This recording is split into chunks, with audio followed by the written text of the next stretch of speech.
suivez de partout, c'est votre frère, le frère Josué, vous êtes sur votre plateau, dis-moi pasteur. Nous recevons des questions que nous traitons. Et aujourd'hui, nous allons continuer la deuxième partie. Il y aura plusieurs parties de notre thème sur la délivrance. À la maison, vous pourriez lire dans le livre de la Genèse, Genèse chapitre 3, à partir du premier verset, jusqu'à là où l'Esprit de Dieu va nous permettre de nous arrêter. Alors, bien aimé dans le Seigneur, là-bas, il est parlé, il est relaté l'histoire de Ève avec le serpent et comment est-ce que Ève est tombée. Maintenant, regardez, beaucoup de personnes, quand ils sont à la maison, ils constatent qu'ils ont besoin de délivrance. Pourquoi? Parce qu'ils remarquent que leur destin n'évolue pas comme il devrait évoluer. On ne doit pas se tromper à nous-mêmes. Lorsque certaines choses ne se produisent pas, alors il n'y aura pas certains résultats. Et quand il n'y aura pas certains résultats, alors il n'y aura pas une certaine satisfaction de quelque chose. Dieu n'est pas celui qui a envoyé quelqu'un sur la terre pour souffrir et terminer dans la souffrance. Il est vrai qu'il y a la souffrance pour chaque personne, mais Dieu n'est pas celui-là qui veut que ton destin soit un destin de larmes et de pleurs. Si c'était ça, il nous aurait laissé directement aller en enfer. Pour ceux qui ne croient pas à l'enfer, vous pourrez remarquer que tout ce qui se passe de nos jours est en accord avec la prophétie de Jésus dans Matthieu 24 et puis dans l'Apocalypse. Bien. On ne peut pas parler de délivrance si on ne parle pas d'emprisonnement. De nos jours, dans nos églises, on parle, il faut passer à la délivrance. Mais il faut d'abord comprendre que seul celui qui est emprisonné doit chercher la délivrance. Et si on ne connaît pas les causes qui nous ont menés à être emprisonnés et que nous recherchons seulement la délivrance, il va se passer deux cas. Soit nous serons délivrés totalement, soit nous serons délivrés partiellement. C'est quoi ce qu'on entend parler par délivrance totalement? La délivrance totale est une délivrance, est un processus dans lequel l'homme est sorti de la prison spirituelle dans laquelle il se trouve, mais avec quoi? De manière à ce qu'il ne puisse plus revenir dans cette prison-là. La délivrance partielle est que l'homme est sorti de la prison dans laquelle il puisse se trouver, spirituellement bien sûr, mais il est sorti avec sa vieille nature, vous voyez, il n'a pas laissé ce qui lui a permis d'être emprisonné. Il est sorti avec. Alors ce n'est qu'une question de temps avant que le diable lui ramène dans sa prison. Maintenant vous allez remarquer à l'église que nous avons trois cas de choses. Première chose, nous avons des frères, des sœurs qui recherchent la délivrance. À l'instant ils sont délivrés, mais ils repartent dans leurs anciennes manières et cet autre démon se remplace plus puissant, plus celui qui était là. Et il y en a d'autres qui sont totalement libérés.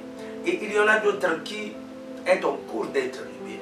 Maintenant, vous voyez, bien-aimés dans le Seigneur, quelle est la cause qui fait, la principale cause qui fait que Satan puisse nous emprisonner? La principale cause qui fait que Satan puisse nous emprisonner, c'est tout simplement notre amour des choses du monde. L'amour des choses du monde, c'est ça la chair. La Bible déclare, l'amour du monde est inimitié de Dieu. Ce n'est pas le monde des êtres humains, ce n'est pas le monde de la nature, ce n'est pas le monde des arbres, les oiseaux, les poissons, les animaux dans la forêt. Non, nous parlons là d'un système de pensée qui est rebelle au système de pensée de Dieu. Et c'est ça que la Bible appelle le monde. Vous êtes dans le monde, nous sommes dans ce système-là, dans la société. Dans la société que nous vivons, il y a pas mal de choses qui ne cadrent pas avec la volonté de Dieu. Vous allez voir que votre voisine sort avec la femme sort avec le mari de l'autre, ou encore votre voisin sort avec la femme de l'autre, c'est dans la société. Mais vous voyez, or ces choses-là sont contraires à la volonté de Dieu. Et donc, nous sommes dans le monde, nous vivons avec ce genre de personnes, mais nous n'appartenons pas à ça. Maintenant, regardez, il y a une partie où vous êtes intéressé à ces choses. Prenons l'exemple pour ceux qui suivent des films adultes, des films pour adultes. Vous comprenez ce que je veux dire, des films interdits au moins de 18 ans. Vous allez vous rendre compte que beaucoup vont dire, non, moi je ne commets pas l'adultère, mais les acteurs qui sont là, sont soit les femmes et les maris des gens, mais vous acceptez, vous consommez ça, et vous acceptez de les voir commettre ce genre de choses. Donc vous avez cautionné l'adultère des autres, tout en disant que moi je ne l'ai pas fait, vous l'avez aussi fait avec eux. Donc vous voyez, quand cette tendance, cet amour des choses du monde, vous avez une partie en vous qui aime ça, dans votre conscience, vous êtes conscient que mon cœur aime ceci, et que c'est du monde. Même si on vous délivre d'un esprit de pauvreté, l'esprit de pauvreté reviendra parce qu'à l'intérieur de votre cœur, vous avez ce qui appartient au monde. Or, si vous voulez être totalement libre, vous ne devrez pas d'abord chercher à ce que l'esprit parte, mais vous devrez chercher à ce que la cause qui a emmené l'esprit puisse partir. C'est ça qui fait que dans nos églises, beaucoup ont des problèmes. Chassez la cause du problème et il n'y aura plus de problème. Traitez le problème à sa racine et il n'y aura plus de problème. Vous voyez, vous pouvez beau couper vos cheveux et le repousseront. Pourquoi? Parce que la racine de vos cheveux n'ont pas été coupée. Bon, on a coupé juste l'en haut, mais on n'a pas coupé la racine, le cuir chevelu lui-même. Eh bien, c'est ça le problème.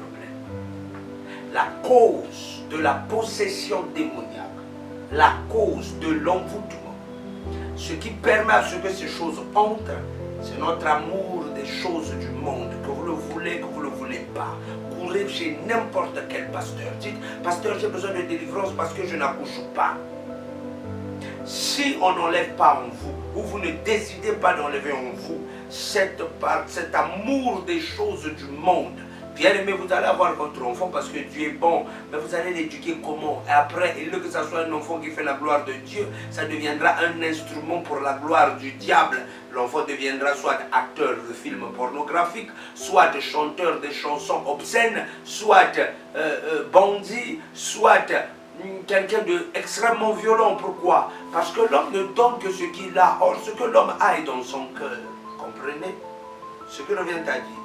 Si l'amour des choses du monde sont encore là, ça va causer à ce que vous soyez en prison spirituellement. Et ça va faire en sorte que votre délivrance soit difficile. Méditez beaucoup sur cela. L'amour des choses qui sont contraires à ce que Dieu aime. Car il est écrit dans le livre des Proverbes, la crainte de l'Éternel est la haine du mal. Mais quelqu'un qui aime le mal, automatiquement Satan viendra le posséder. Bien-aimé dans le Seigneur, si vous voulez sortir des chaînes de famille, ça ne commence pas par je chasse, je brise, je casse. Non! Regardez d'abord dans quel état d'esprit vous étiez avant que la possession démoniaque arrive. C'est ça qui a facilité la possession démoniaque. Jésus était parmi les Juifs, beaucoup d'entre eux étaient possédés, mais Jésus ne s'est pas fait posséder. Pourquoi? Il ne pensait pas, il n'avait pas une forme de pensée favorable à la possession démoniaque. Si votre forme de pensée n'est pas favorable à la possession démoniaque, Satan ne va rien faire. Alors, bien-aimés dans le Seigneur, voilà un peu en bref. Et pour ceux qui veulent approfondir les questions, vous pouvez nous écrire à ce numéro que vous allez voir ou inscrit dans la description et nous allons amplement développer avec vous. Que Dieu vous bénisse et merci pour tous ceux qui sont sur notre groupe WhatsApp dont les numéros sont là aussi établis. Merci, merci et que Dieu vous bénisse. Amen.